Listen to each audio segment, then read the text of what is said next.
Preview. माझ्या महाराष्ट्रातील बांधवांनो, भगिनींनो आणि मातांनो, नमस्कार. जय महाराष्ट्र. पुन्हा एकदा आपल्या भेटीला आलेलो आहे. उद्या 1 मे म्हणजे आपला महाराष्ट्र दिन, त्याचबरोबरीने कामगार दिन. महाराष्ट्र दिन म्हटल्यानंतर संयुक्त महाराष्ट्राचा लढा हा आठवणं स्वाभाविक आहे. मुंबई महाराष्ट्राला आपण मिळवून घेतल्यानंतर 61 वर्ष उद्या पूर्ण होत आहेत. हा म्हणता हा काळ निघून गेला. पहिल्या प्रथम मी त्या सर्व वीरांना, ज्यांनी बलिदान देऊन, रक्त सांडून, लढ्यामध्ये भाग घेऊन, हाल अपेष्टा सोसून, त्याग करून मुंबई महाराष्ट्राला मिळवून दिली, त्या सर्व वीरांना नम्रपणे अभिवादन करतोय. कामगार दिन आहे. कामगार दिनाच्या सुद्धा सर्व माझ्या कामगार बांधवांना आणि भगिनींना शुभेच्छा देतोय. महाराष्ट्र दिन आणि कामगार दिन दोन्ही एका दिवशी, आणि त्याचं महत्त्व म्हणजे संयुक्त महाराष्ट्राच्या त्या लढ्यामध्ये गिरणी कामगार उतरला होता, तमाम कामगार वर्ग उतरला होता, संपूर्ण मराठी माता भगिनी बांधव उतरले होते. त्यांनी जर का तो लढा दिला नसता तर मुंबई महाराष्ट्राला मिळाली नसती. आणि म्हणून शेतकरी आणि कामगार ह्या दोघांचंही अत्यंत मोलाचं योगदान आपल्या या महाराष्ट्र दिनाच्या निमित्ताने आठवून, त्यांचं स्मरण करून त्या सर्वांना मानाचा मुजरा करणं हे आपलं कर्तव्य आहे. गेल्याही वर्षीचा 1 मे म्हणजे आपल्या महाराष्ट्र राज्याला 60 वर्ष झाली. यावर्षी 61 वर्ष झाली. दोन्ही महाराष्ट्राचे आपले हे दिवस आपल्याला, गेल्या वर्षी तर लॉकडाऊनच होता आणि याही वर्षी तसा काही फारसा फरक नाही आहे. हे काय आपल्या मागे दुष्टचक्र लागले काय कळत नाही आहे. आज मला आठवतोय तो 2010चा, ज्यावेळेला संयुक्त महाराष्ट्राला 50 वर्ष झाली होती, तो सुवर्ण महोत्सवी महाराष्ट्र दिन. आपल्यापैकी अनेक जण आले असतील. बांद्रा कुर्ला कॉम्प्लेक्सला लाखो लोक जमली होती. स्वतः शिवसेना प्रमुख होते, आपले बाबासाहेब पुरंदरे होते, संपूर्ण मंगेशकर कुटुंबीय होतं, आणि लता दिदींनी ती पुन्हा एकदा आठवण जागवली होती. बहु असो तो सुंदर, जे गीत त्यांनी त्यावेळेला जवाहरलालजींच्या समोर गायलं होतं, त्यांनी त्या आठवणी पुन्हा जाग्या करून दिल्या. आणि तो सुवर्ण महोत्सव, तो सुवर्ण क्षण आज सुद्धा माझ्या डोळ्यासमोर आहे. ठीक आहे, हाही काळ जाईल आणि पुन्हा एकदा तो सुवर्ण दिन आपण त्याच सोन्याच्या झळाळीने साजरा करू शकू, नव्हे तो करूच, हा मला आत्मविश्वास आहे. साधारणतः आता आपण लॉकडाऊन सदृश्य निर्बंध घालून गेले काही दिवस, मी काही दिवस मोजत बसलेलो नाही आहे, पण झालेले आहेत. लॉकडाऊनसारखं तुम्ही बंधनं आम्हाला टाकली, मग नेमकं झालं काय, केलं काय? कालच आपल्या माननीय उच्च न्यायालयाने आपल्या ॲडव्होकेट जनरल साहेबांना विचारलेलं आहे की जी काही बंधनं आज लावलेली आहेत त्याहीपेक्षा अधिक कडक, म्हणजे जसं गेल्या वर्षी लावला होता तसा कडक लॉकडाऊन लावण्याची आवश्यकता आहे का, हे तुम्ही सरकारला विचारा.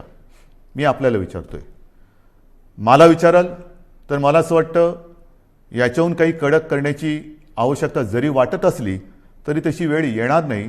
कारण तेवढ्या समजुतीने माझ्या महाराष्ट्रातील माता भगिनी आणि तमाम बांधव हे वागत आहेत, समजूतदारपणा दाखवत आहेत, हिंमत दाखवत आहेत, जिद्द दाखवत आहेत, संयम पाळत आहेत. आणि मग नेमक्या ह्या बंधनाचा आपल्याला काय उपयोग झाला? रुग्णसंख्या ओसरली का? ओसरली नाही. पण जी एक शक्यता वर्तवली जात होती की जसं आपण निर्बंध लावण्याच्या आधी ज्या पटीने आणि वेगाने रुग्णवाढ होत होती, ती रुग्णवाढ तशीच होत राहिली असती तर आजच्या दिवशी साधारणतः 9 ते 10 लाख रुग्ण हे आपल्या राज्यात, ज्याला ॲक्टिव्ह पेशंट, ॲक्टिव्ह रुग्ण ज्याला म्हणतो, ते असते. आपण जो संयम दाखवला, मी आपल्याला काही बंधनं घातली, अक्षरशः त्या दिवशी मलाही आपल्याला सांगणं जड जात होतं, पण करू काय. मी बोललो आणि आपण माझं ऐकलं तसं नेहमीच आपण ऐकता. आणि त्याच्यामुळे जी एक शक्यता होती 9.5-10 लाख ॲक्टिव्ह पेशंट आज आपल्या महाराष्ट्रात असू शकले असते, ती रुग्णवाढ, ती रुग्णसंख्या साधारणतः आपण आज 6-6.5 लाखापर्यंत स्थिरावून ठेवलेली आहे. अजूनही रुग्णवाढ उतारायला लागलेली नाही आहे, पण वाढ होत होती ती मात्र आपण थांबवलेली आहे, एक स्थिरावलेली आहे. तसं पाहिलं तर आज संपूर्ण देश करोनाच्या खतखत्या ज्वालामुखीच्या तोंडावरती आहे. आजच आपण ज्या पद्धतीने संयम दाखवतो आहोत, तो जर का दाखवला नसता तर आज महाराष्ट्राची अवस्था काय झाली असती ती कल्पनाही नको आणि विचारही नको. अजूनही काही काळ आपल्याला ही बंधनं पाळण्याची आवश्यकता आहे. मला माहिती आहे की ही बंधनं पाळणं, लावणं सोपं आहे, पण पाळणं फार अवघड आहे. मी गेल्याही वेळेला म्हटलं होतं की नाईलाजाने आपली रोजी ही मंदावेल, पण मी रोटी थांबू देणार नाही. दुसरा एक प्रश्न असा येतो की काही जणांना असं वाटतं की इतरांनी काय काय केले त्याच्याप्रमाणे आपण केलं पाहिजे, केंद्राने काय केले त्याच्याप्रमाणे आपण केलं पाहिजे. असू शकतं, वाटू शकतं, वाटणं स्वाभाविक आहे. आणि कोणी खरंच आपल्याहून काही चांगल्या गोष्टी केल्या असतील तर त्यांचं अनुकरण करायला मला कधीही कमीपणा वाटणार नाही. जर का ते अनुकरण करून माझ्या राज्याचं हित त्याच्यात साधलं जात असेल तर मी कोणाचंही अनुकरण करायला तयार आहे. मात्र हा सल्ला देताना खरंच आपल्या सरकारने काय केलेलं आहे हे सुद्धा आपण जाणून घेणं फार गरजेचं आहे, फार महत्त्वाचं आहे. म्हणून मी आपल्यासमोर पुन्हा एकदा गेल्या वर्षी काय आपली परिस्थिती होती, आरोग्य सुविधा काय होत्या आणि ह्या बंधनाच्या काळामध्ये आपण काय करतो आहोत, काय केले हे सांगतोय. आपल्याला आठवत असेल की जेव्हा आपल्या राज्यात गेल्या वर्षी मार्चमध्ये कोविडनी शिरकाव केला, कोरोनाने शिरकाव केला, तेव्हा आपल्या राज्यामध्ये फक्त 2 लॅब होत्या, चाचणी केंद्र होती, चाचणी करण्याच्या प्रयोगशाळा होत्या. एक आपल्या कस्तुरबामध्ये आणि दुसरी पुण्याला NIV मध्ये. मग आज काय आहे, आजची परिस्थिती जर बघितली तर 29 एप्रिल 2021ला ज्या गेल्या वर्षी 2 प्रयोगशाळा होत्या त्या जवळपास आता 600च्या आसपास प्रयोगशाळा आपण वाढवलेल्या आहेत, राज्यभर केलेल्या आहेत. आणखीन वाढवतो आहोत, प्रयोगशाळा वाढवतो आहोत, चाचण्यांची क्षमता वाढवतो आहोत. चाचण्यासुद्धा आपल्याला कल्पना आहे की साधारणतः मी गेल्या वेळेला सांगितलेलं आहे की 80-85 हजार करत होतो, त्या जवळपास आता 2-2.5 लाखाच्या आसपास आणखीन वाढवतो आहोत, 3 लाखाच्या वरती आपण नेतो आहोत. तर ह्या गोष्टी आपण करतो आहोत. म्हणजे लॉकडाऊनसारखं करून हातावर हात बांधून, म्हणजे लॉकडाऊन बाहेर केल्याने हात पण लॉक करून बसले असं नाही आहे. आपण हातपाय हलवतो आहोत, आरोग्य सुविधा वाढवतो आहोत. जशी ह्या RT-PCR चाचण्यांच्या प्रयोगशाळांची मी तुम्हाला संख्या सांगितली, तशीच कोविड सेंटर्स, जी जम्बो सेंटर्स आपण उभारलेली आहेत, काही फील्ड हॉस्पिटल केली, काही ठिकाणी एक आपत्कालीन म्हणून हॉस्पिटलची उभारणी केली, काही ठिकाणी तर आपण हॉटेलमध्ये प्राथमिक स्वरूपाची हॉस्पिटल्स निर्माण केलेली. आणि अशी जर का संख्या पाहिली तर जूनमध्ये ही साधारणतः 2665 होती गेल्या जूनमध्ये. आता ही साधारणतः 5,000 म्हणजे 5,500च्या आसपास आपण केलेली आहे. 5,500 कोविड केअर सेंटर्स हे आपण राज्यात उभारलेली आहेत. म्हणजे जवळपास दुप्पट. प्रयोगशाळा जर का बघितल्या, मगाशी सांगितल्या, त्या 2च्या 600 म्हणजे किमान 300 पट आपण वाढवलेले आहेत. जे आपण बेड्स म्हणतो, रुग्णशय्या, त्या जूनमध्ये किती होत्या गेल्या, त्या 3,36,000 होत्या आणि आता जवळपास 4,31,000 आहेत. आणखीन वाढवतो आपण. ऑक्सिजन, त्याच्यामध्ये ऑक्सिजनच्या किती होत्या, जूनमध्ये 42,800 साधारण होत्या, आता 86,000च्या आसपास ऑक्सिजनच्या खाटा आपण त्यांची सुविधा निर्माण केलेली आहे. ICU बेड्स किती होते, गेल्या जूनमध्ये साधारणतः 11,882 होते, आता 28,937 म्हणजे 2.5 पट वाढ केलेली आहे.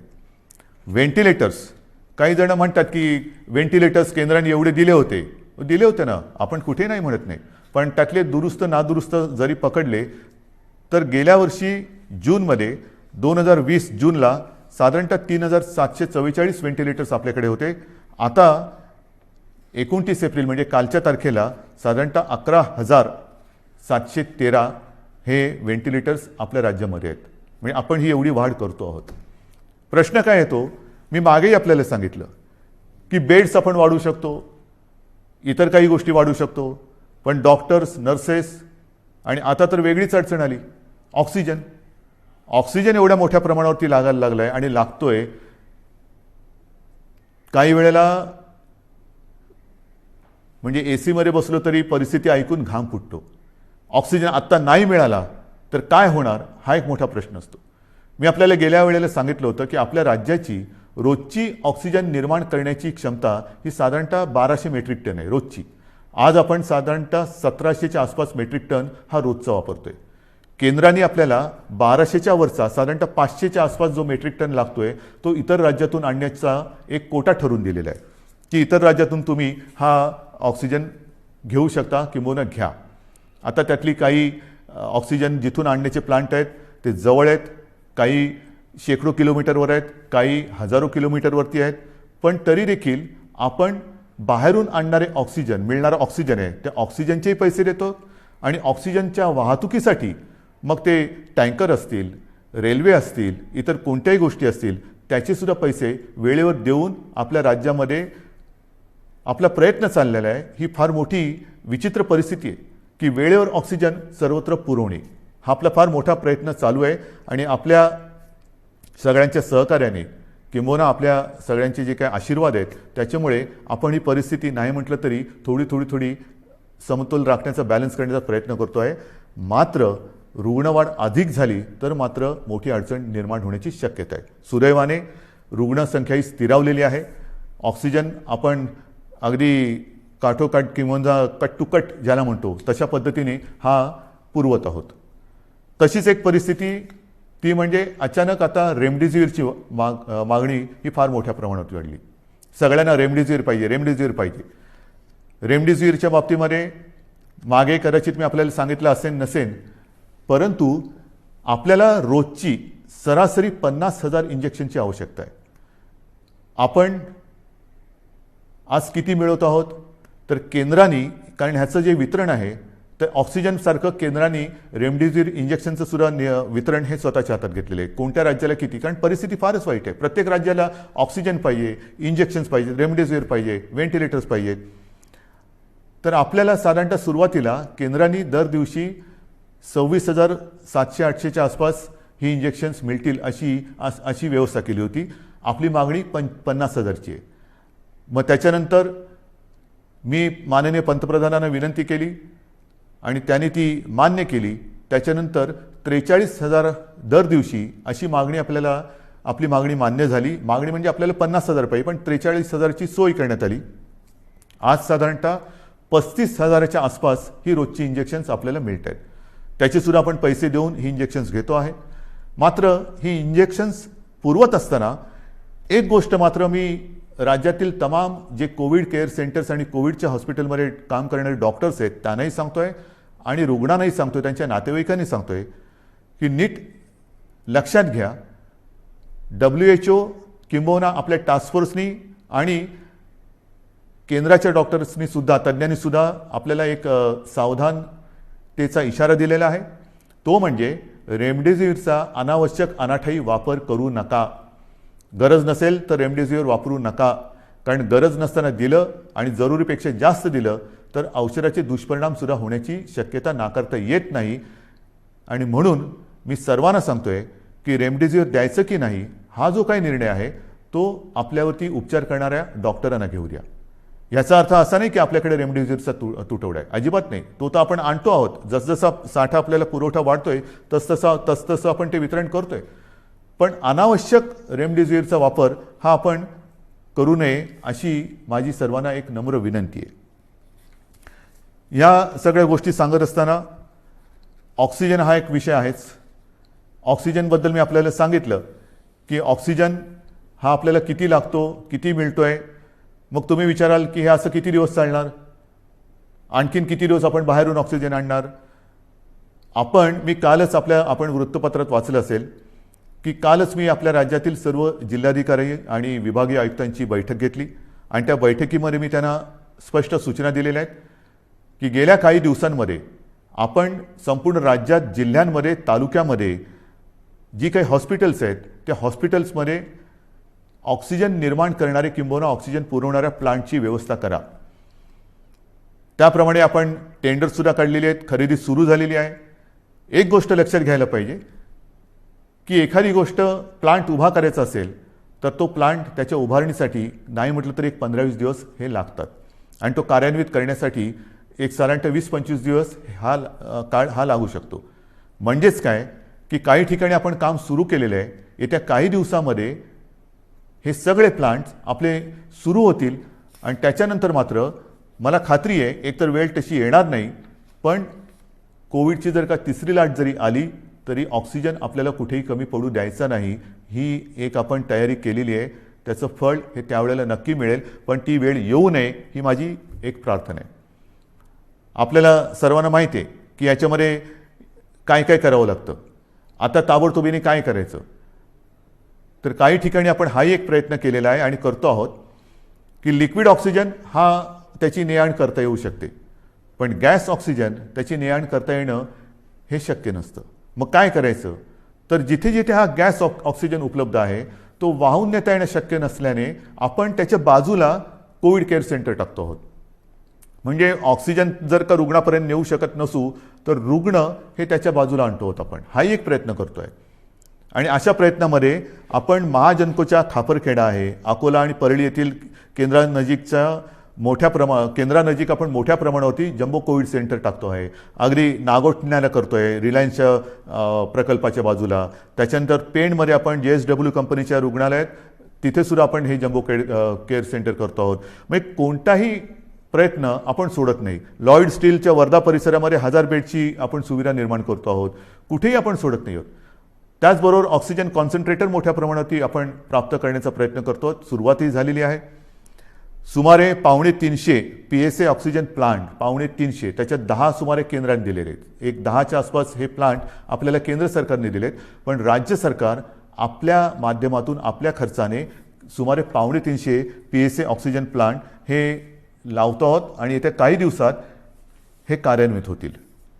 चाचण्यांची सुद्धा मी तुम्हाला परिस्थिती सांगितलेली आहे की रोज सुमारे 2.5 लाख चाचण्या आपण करतो आहोत. त्या आणखीन 3 लाखाच्या वरती आपण जाणार आहोत.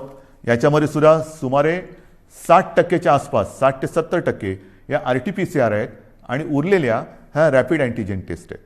म्हणजे आपण सर्वतोपरी प्रयत्न करतो. पण होतंय काय की काही वेळेला ह्या सगळ्या गोष्टी करत असताना गेलं वर्ष हे एवढं ताणतणावाचं गेलेलं आहे आणि तो ताणतणाव कमी होण्याच्या ऐवजी आणखीन वाढलेला आहे.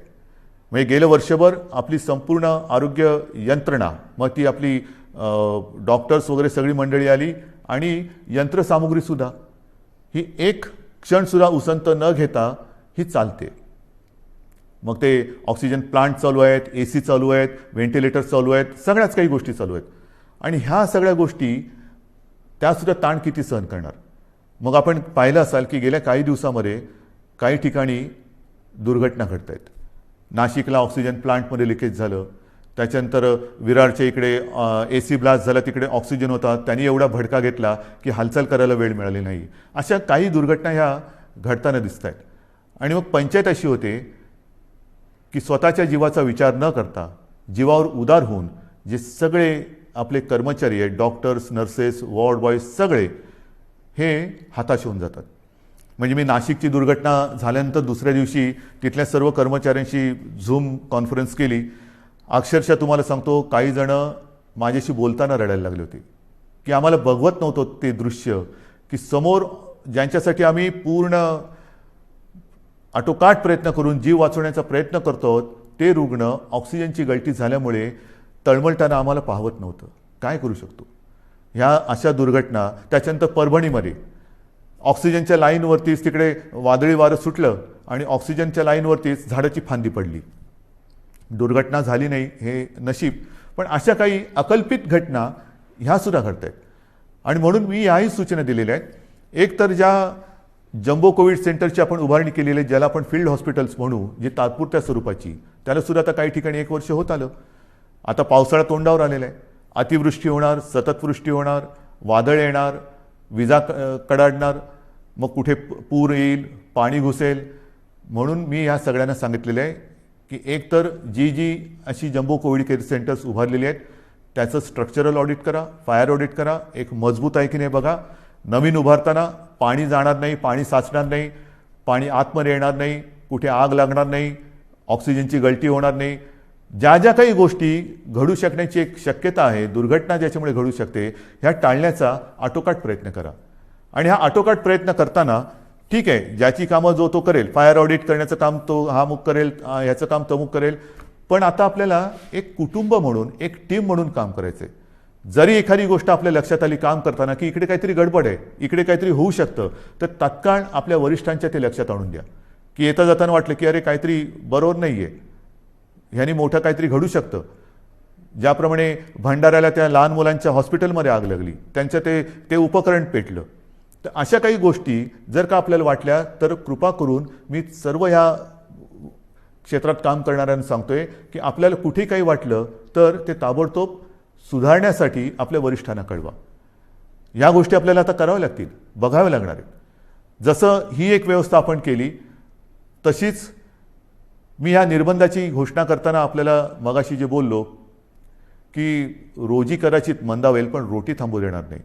आणि मग या निर्बंधाच्या काळासाठी आपण सुमारे 5,500 कोटी, सुमारे 5,500 कोटी एवढ्या रकमेचं एक प्रचलित शब्द आहे पॅकेज, एक पॅकेज जाहीर केलं. मग पॅकेज जाहीर केलं, पुढे काय झालं? जाहीर केल्यानंतर तसंच झालं का नुसतं जाहीर केलं आणि थांबलं? नाही आहे, तसं नाही आहे. आपल्याला कल्पना आहे की सुरुवातीला आपण जी शिवभोजन थाळी 10 रुपयात सुरू केली गोरगरिबांचं पोट भरायला, ती या कोविड काळामध्ये गेले वर्षभर 5 रुपयांनी केली होती. आता पुढचे 2 महिने आपण ती मोफत देतो आहोत. आणि मग गेल्या काही दिवसात जेव्हापासून ही मोफतची घोषणा केली त्याच्यानंतर 15 लाखाहून अधिक मी म्हणेन आपल्या नागरिकांना ज्यांचं अन्न किंवा ज्यांचं जेवण ह्या शिवभोजनवरती आहे त्यांना आपण त्याचा नाही म्हटलं तरी एक लाभ देऊ शकलो. किमान 15 लाखाहून अधिक नागरिकांना ह्याचा एक शिवभोजनचा त्यांनी स्वाद घेतलेला आहे. आत्तापर्यंत एकूण जर का बघितलं तर 3,94,00,000 म्हणजे जवळपास 4 कोटी लोकांना ह्याचा लाभ झालेला आहे आत्तापर्यंत पूर्ण वर्षामध्ये.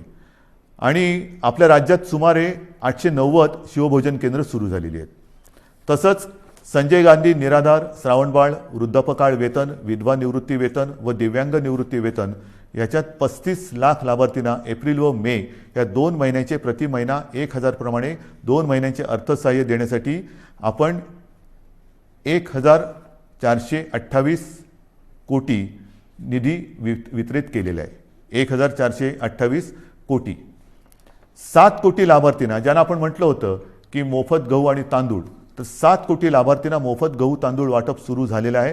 त्याच्यात सुमारे 6,240 मेट्रिक टन गहू आणि 4,817 मेट्रिक टन तांदूळ हा आतापर्यंत वितरित केला गेलेला आहे. महाराष्ट्रामध्ये इमारत व इतर बांधकाम कामगार आहेत, त्या कामगार मंडळाच्या स्वतःच्या निधीमधून प्रत्येकी 1,500 रुपये अर्थसहाय्य करण्याची आपण घोषणा केली होती. आत्तापर्यंत 13 लाखापैकी सुमारे 9,17,000 कामगारांच्या खात्यात त्यांच्या पैसे जमा झालेले आहेत. घरेलू कामगारांसाठी कल्याणकारी सहाय्य देण्यासाठी 50 कोटी रुपये निधी वितरित झालेला आहे. नगर विकास विभागाकडून फेरीवाल्यांसाठी सुद्धा जी एक आपण योजना जाहीर केलेली आहे, 1,500 रुपये जी फेरीवाल्यांना आपण आर्थिक मदत करतोय नोंदणीकृत, त्याची सुद्धा कार्यवाही सुरू झालेली आहे. आदिवासी कुटुंबांना साधारणतः 11.5 लाख लाभार्थी आहेत. त्याच्यामध्ये त्यांना प्रति कुटुंब 2,000 हे आपण खावटी चा लाभ जो देण्याची योजना जाहीर केली त्याच्यात सुद्धा कार्यवाही सुरू झालेली आहे. म्हणजे आपण कुठेही गप्प बसलेलो नाही आहोत.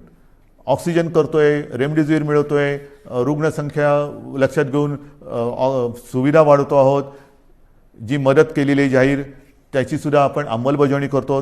कुठेही आपण कमी पडत नाही आणि ते कमी पडू देणार नाही. त्याचप्रमाणे जो जगाचा अनुभव आहे त्या जगाच्या अनुभवापासून आपण वेगळा अनुभव घेऊ शकणार नाही याची आपल्याला सर्वांना कल्पना आहे. म्हणजे काय की संपूर्ण जगात लाटांमागून लाटा येत आहेत. पहिली लाट झाली, दुसरी लाट झाली, तिसरी लाट, चौथी लाट. किती लाटा येणार, आपल्यावरती किती प्रयत्न आपण कसोशीने करतोय त्याच्यावरती ते अवलंबून राहणार आहे. पहिली लाट येऊन गेली, दुसरी लाट ही आत्ता आपण अनुभवतो आहोत. ब्रिटननी दुसरी लाट अनुभवलेली आहे, आता तिकडे थोडी शांतता आलेली आहे. पण तिसरी लाट येणारच नाही असं कोणी खात्रीपूर्वक सांगू शकत नाही. किंबहुना आता तज्ज्ञ म्हणायला लागलेले आहेत की तिसरी लाट ही सुद्धा येणार आहे. मग आत्तापासून आपण तिसऱ्या लाटेच्याही संकटाला तोंड देण्याची तयारी ही सुरू केलेली आहे. हे आता आपण ऑक्सिजन वगैरे जे काही वाढवत आहोत त्याला कदाचित आणखीन 8-15 दिवस लागतील. पण तिसरी लाट आली तरी देखील त्याचे एवढे घातक आणि गंभीर परिणाम महाराष्ट्रावरती होऊ द्यायचे नाहीत या निश्चयाने आपलं सरकार आता कंबर कसून मैदानात उतरलेलं आहे. तसं ते उतरलेलं होतंच. पण झालं काय की दुसरी लाट येण्याची अपेक्षा होती, साधारणतः ती येईल अशी एक अपेक्षा होती. पण एवढ्या मोठ्या प्रमाणावरती येईल अशी कोणाचीच अपेक्षा नव्हती. देशात कोणाचीच तशी तयारी नव्हती आणि ती आली. आता तिसरी लाट आल्यानंतर जर का पुन्हा थोडीफार निर्बंध लावण्याची आवश्यकता वाटली तरी देखील अर्थचक्र थांबता कामा नये. म्हणून आपल्याला कल्पना आहे, मी गेल्या महिन्यात एकदा दोनदा आपल्या राज्यातील प्रमुख उद्योजकांशी बोललेलो आहे. सर्व कामगार संघटनांच्या युनियन लीडर्सबरोबर बोललेलो आहे आणि त्यांनासुद्धा तिसऱ्या लाटेची तयारी करताना काय काय तयारी मला त्यांच्याकडनं अपेक्षित आहे किंवा त्यांनी काय करायला पाहिजे ह्याची मी त्यांना कल्पना दिलेली आहे. म्हणजे आपण सर्व थरावरती सर्व पातळीवरती प्रयत्न करतो आहोत आणि मला खात्री आहे की ही तिसरी लाट आपल्या सगळ्यांच्या सहकार्याने आपण थोपवल्याशिवाय राहणार नाही. आपल्यावरती सुरुवातीला काही जणांनी टीका केली की महाराष्ट्र काय करतोय, महाराष्ट्रामध्ये रुग्णसंख्या बघा कशी वाढते, लॉकडाऊन लावू नका, आम्ही आता सहन करणार नाही. पण आता जर का आपण तो लॉकडाऊनसारखी परिस्थिती निर्बंध लावले नसते तर काय परिस्थिती झाली असती हे देशातलं इतर चित्र बघितलं तर लक्षात येतं. आपल्यानंतर आजूबाजूच्या राज्यांनी सुद्धा लॉकडाऊन लावलेले आहेत. थोडक्यामध्ये काय की हा व्हायरस आहे आणि हा व्हायरस त्याचं मार्गक्रमण हा त्याच्या पद्धतीने करतोय, ते काही आपल्या हातामध्ये नाही आहे. आता हे सगळं सांगून झाल्यानंतर एक महत्त्वाचा मुद्दा आहे, तो म्हणजे लसीकरण. गेल्या साधारणतः जानेवारीपासून लसीकरणाला आपल्या देशात सुरुवात झाली. आज लसीकरणाची परिस्थिती काय आहे तर सुमारे 1,58,00,000 नागरिकांचे लसीकरण आपण पूर्ण केलेले आहे. म्हणजे कदाचित आपण देशामध्ये लसीकरणाच्या बाबत नंबर 1चं राज्य आहोत. चाचण्यांच्या बाबतीत सुद्धा कदाचित आपण नंबर 1चं राज्य असू. आरोग्य सुविधांच्या बाबतीत सुद्धा कदाचित आपण देशात नंबर 1चं राज्य असू. पण दुर्दैवाने त्याचबरोबरीने रुग्णवाढीमध्ये सुद्धा आपण फार पुढे आहोत. आणि मग ही परिस्थिती लक्षात घेतल्यानंतर आपण जे काय आता ठरवलेलं आहे, कारण आपल्या 2 विनंत्या माननीय पंतप्रधानांनी मान्य केल्या. एक म्हणजे सुरुवातीला मी विनंती केली होती की 45 वयापर्यंत म्हणजे वयाच्या नंतर वरून सुरू केली ज्येष्ठ नागरिक म्हणून. तर आधी ज्येष्ठ नागरिक म्हणजे 60, 55, 50, तर मी म्हटलं तर 45 आणि अधिक, म्हणजे ही जी काय वयोमर्यादा आहे ती 45 पर्यंत तुम्ही खाली आणा. तशी त्यांनी ती आणली. त्याच्यानंतर मी विनंती केली होती की 25च्या वरील सर्वांना लस देण्याची आम्हाला अनुमती द्या. ती तर त्यांनी 18 पासून सुरू केली. त्याच्याबद्दल मी माननीय पंतप्रधानांचे धन्यवाद मानलेलेच आहे, त्यांना त्यांचे आभार मानलेले आहेत, धन्यवाद दिलेले आहेत. आता 1 मे पासून 18 ते 44 या वयोगटातील नागरिकांची लसीकरणाची जबाबदारी केंद्र सरकारने आपल्यावर टाकलेली आहे आणि आपण ती समर्थपणाने पेललेली आहे. 18 ते 44 या वयोगटात सुमारे 6 कोटी नागरिक हे आपल्या राज्यामध्ये आहेत. सुमारे 6 कोटी म्हणजे 6 कोटी आणि जर का त्यांना त्यांना 2 डोस द्यावे लागतात, म्हणजे 6 कोटी अधिक 6 कोटी 12 कोटी डोसेस हे आपल्याला लागणार आहेत. 12 कोटी डोसेस कसे आणणार, पैसे कुठून आणणार? आर्थिक चणचण आहे. आर्थिक चणचण आहे, जरूर आहे. पण आपल्याला शेवटी जीव महत्त्वाचा आहे. माझा प्रत्येक नागरिक त्याचा जीव मुख्यमंत्री म्हणून मला आणि आपल्या महाविकास आघाडीच्या सरकारला महत्त्वाचा आहे. आणि मग हे एकदा ठरवल्यानंतर 12 कोटी डोसेस जी काय किंमत असेल ती किंमत एक रकमी एका चेकने देऊन आपण ही संपूर्ण लस घेण्याची तयारी आणि आपली क्षमता ही ठेवलेली आहे. जर आज आपल्याला 12 कोटी डोसेस मिळत असतील तर त्याची सर्व किंमत, त्याची जे काय पैसे असतील ते एक रकमी एका चेकने देऊन हे आपण घेण्याची तयारी ठेवलेली आहे. ती एवढ्यासाठी की कोणत्याही परिस्थितीत आपल्याला या संकटातून बाहेर पडायचं आहे. ही आपली ताकद आहे, ही आपली क्षमता आहे आणि ही ताकद ही तुमच्याच आशीर्वादाची ताकद आहे. ही काय आम्ही इकडून तिकडून नाही आणलेली. पण होतंय असं की ज्याप्रमाणे रेमडेसिवीर आहे, ऑक्सिजन आहे, त्याचप्रमाणे या लसीचा सुद्धा एक पुरवठा त्याला मर्यादा आहे. ज्या लस उत्पादकांशी आम्ही बोलतो आहोत, आज तरी आपल्या देशामध्ये 2च लस उत्पादक आहेत. एक सिरम पुण्याला आहे आणि भारत बायोटेक आहे. या दोघांशी आपण बोलतोय. तिसरी स्पुटनिक ही येणार म्हणतात, त्यांच्याशी आपण बोलतोय. ज्या कंपन्या ज्यांना परवानगी मिळेल त्या सर्वांशी आपण बोलणार आहोत किंबहुना बोलतो आहोत. पण तूर्त तरी आज ह्या 2 कंपन्या ज्या प्रमुख आहेत त्या दोघांची उत्पादन क्षमता लक्षात घेतली तर आपल्याला हा जो काय साठा आहे, हा जो काय पुरवठा आहे तो परत केंद्राने ठरवून दिलेला आहे. आणि कालच पत्र आले की या मे महिन्यामध्ये आपल्याला सुमारे 18 लाख आणि काहीतरी लसचे डोस हे मिळणार आहेत. हे 18 ते 44. माझी अपेक्षा आहे की या व्यतिरिक्त 45 वर्षाचा जो साठा आहे, पुरवठा आहे, तो नियमितपणाने केंद्र सरकार आपल्याला करत राहील. पण 18 ते 44 काही जणांचा असा गैरसमज कदाचित झाला असेल की केंद्र सरकार 18 ते 44 वयोगटातील नागरिकांचं सुद्धा लसीकरण मोफत करत आहे. मला असं वाटतं की त्यांनी थोडी माहिती घेण्याची गरज आहे. केंद्राने स्पष्ट निर्देश तसे दिलेले आहेत की जी काही लस उत्पादित होते त्याच्यामध्ये 50% हे केंद्र सरकार घेणार आहे आणि उरलेल्या 50%मध्ये इतर सर्व राज्य, त्याच्यामध्ये काही उद्योग समूह आणि खाजगी हॉस्पिटल्स यांच्यासाठी हा 50% साठा किंवा जो काही कोटा आहे तो त्यांनी विभागून दिलेला आहे. मग आपली तयारी तर 12 कोटी डोस घ्यायची आहे. आपल्याला मिळत आहेत किती? या महिन्यात 18 लाख. आज आपल्याकडे 3 लाख आलेले आहेत. 3 लाख आज आलेले आहेत. 18 लाख ह्या महिन्यात मिळतील सांगितलेलं आहे. तारीख अजून मिळालेली नाही आहे. पण आता आपल्याला थांबता नाही येणार, अजिबात थांबून चालणार नाही. कारण या संकटातून बाहेर पडायचं असेल तर ज्याप्रमाणे ब्रिटनने केलं, त्यांनी त्यांच्या लोकसंख्येतला एक मोठा टक्का हा लसीचा पहिला डोस देऊन सुरक्षित केलेला आहे. आपल्याला सुद्धा त्याचप्रमाणे जावं लागेल. लस जशी मिळेल, जशी उपलब्ध होईल तशी ती घेऊन आपल्याला आपल्या नागरिकांना ती दिलीच पाहिजे आणि ते आपलं सरकार दिल्याशिवाय राहणार नाही. आणि म्हणून मी आपल्याला एक विनंती करायला आज मुद्दामून आपल्यासमोर आलेलं आहे. उद्यापासून आपण 18 ते 44 या वयोगटातील नागरिकांचं लसीकरण हे जसजसं आपल्याला लसीचा पुरवठा मिळतोय तसतसं सुरू करतो आहे. 18 म्हटल्यानंतर युवा आलाच आणि युवा आला म्हटल्यानंतर उत्साह आलाच. काल सुद्धा आपण पाहिलं असेल की कोविन ॲप हे कोसळलं.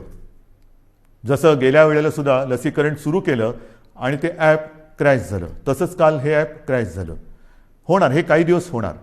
जोपर्यंत हे मार्गी लागत नाही तोपर्यंत ह्या थोड्या गोष्टी होणार आणि त्या होऊ नयेत म्हणून आज मी पुन्हा एकदा माननीय पंतप्रधानांना विनंती केलेली आहे, पत्र पाठवलेलं आहे की एक तर आपण केंद्र म्हणून प्रत्येक राज्यासाठी एक वेगळं ॲप तयार करून ते आपल्या मुख्य ॲपला जोडा किंवा सर्व राज्यांना त्यांची ॲप तयार करण्याची परवानगी द्या की प्रत्येक राज्य आपला ॲप तयार करेल आणि ती ॲप आपल्या मुख्य ॲपबरोबर जोडली जातील. आता हे झालं तर सुविधा अधिक वाढेल, लसीकरण, त्याचं नोंदणी हे अधिक सुरळीत होईल. परंतु हे जोपर्यंत होत नाही तोपर्यंत आज जसं आपण संयम दाखवत आहात तसाच संयम हा उद्यापासून आपल्याला दाखवावा लागेल. ॲपवरती नोंदणी करून ज्यांचं लसीकरण जिथे जिथे असेल त्यांना त्याच्याप्रमाणे माहिती मिळेल की कुठे आपण जायचं आहे, कधी जायचं आहे हे आपल्याला त्या ॲपवरनं कळेल आणि त्याचप्रमाणे आपण त्या केंद्रावरती जा. महत्त्वाची सूचना आहे ही. ह्याचं कारण असं की आपण फोटो बघतो आहोत. लसीचा पुरवठा फार मर्यादित आहे. लस उत्पादन हे आज मर्यादित क्षमतेमध्ये होत आहे. साधारणतः जून जुलैपासून ही क्षमता वाढेल अशी आपल्याला माहिती मिळालेली आहे आणि तोपर्यंत लसीकरण केंद्रावरती गर्दी करणं हे हितावह नाही आहे. कारण जी झुंबड तिकडे उडताना दिसते, मी साहजिक आहे, मी समजू शकतो. आपल्याला सर्वांनाच बंधनाचा नाही म्हटलं तरी उभं आलेलं आहे, कंटाळा आलेला आहे आणि ज्या बातम्या आपण पाहतो आहोत, बघतो आहोत, त्या बघितल्यानंतर मन सुन्न होऊन जातं, विषण्ण होऊन जातं की काय चाललेलं आहे, कसं करायचं, काय म्हणजे नाही म्हटलं तरी या कोविडची दहशत आहे. तर त्या दहशतीतून बाहेर पडण्यासाठी, भीतीतून बाहेर पडण्यासाठी लसीकरण केंद्रावरती गर्दी करून काही होणार नाही. आपल्याकडे लसीचा साठा ज्याप्रमाणे येतोय त्याचप्रमाणे तो दिला जाणार आहे. एक लक्षात घ्या उद्यापासून 18 ते 44 या वयोगटातील नागरिकांचं लसीकरण जे सुरू होते, उद्या पहिली लस दिली जाणार आहे, शेवटची नाही. माझं वचन आहे जे मी तुम्हाला सांगितलेलं आहे की हे आपलं सरकार आहे. 18 ते 44 वयोगटातील नागरिकांची जबाबदारी जी लसीकरणाची केंद्राने राज्यावरती दिलेली आहे ती पूर्णपणे पेलायला आपलं सरकार समर्थ आहे. त्याची तयारी ही आपण पूर्ण केलेली आहे. 18 ते 44 आणि त्याच्यानंतर केंद्राकडून जो काही पुरवठा येतो 45 आणि अधिक, ह्या दोन्ही म्हणजे तमाम सर्व वयोगटातील 18 पासून पुढे नागरिकांच्या लसीकरणाची सोय हे आपण करतो आहोत. सुरुवातीला थोडीशी एक ती शिस्त येईपर्यंत आपल्याला वाटेल की गोंधळ उडतोय, पण तो गोंधळ उडू नये म्हणून कुठेही गर्दी करू नका.